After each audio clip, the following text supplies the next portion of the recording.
శివుడు తెల్లగా ఉంటాడు. శ్రీకరమైనటువంటి తెల్లని శరీరం కలిగినవాడా అని దానికి అర్థం. శివుడు తెల్లగా ఉంటాడు. పార్వతీదేవి నల్లగా ఉంటుంది.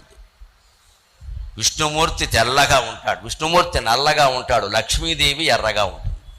బ్రహ్మదేవుడు ఎర్రగా ఉంటాడు. సరస్వతీదేవి మా పలుకులమ్మ, మమ్మల్ని కడుపారా కాపాడుతున్న తల్లి తెల్లగా ఉంటుంది. తెలుపు అంటే వాళ్ళకి ఇష్టం, నలుపు అంటే పిచ్చి మాటలు మాట్లాడకూడదు. దేవతలకు ఇష్టాలు ఉండవు. జీవుడికి ఉంటాయి ఇష్టాలు. దేవుడికి ఎందుకు ఉంటాయండి? ఇష్టాలకు అతీతంగా ఉండేవాడే దేవుడు. శివుడు తెల్లగా ఎందుకు ఉంటాడు అంటే శివుడు జ్ఞానస్వరూపం, విష్ణుమూర్తి భోగస్వరూపం, బ్రహ్మదేవుడు కర్మస్వరూపం.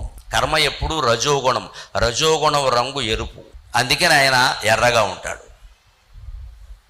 విష్ణుమూర్తి భోగస్వరూపం, అందుకే లక్ష్మీదేవి ఆయన్ని పెళ్లి చేసుకుంది. డబ్బులు ఏందే భోగాలు ఎక్కడ ఉంటాయి? జ్ఞానం తెలుపు, శివుడు తెల్లగా ఉంటాడు.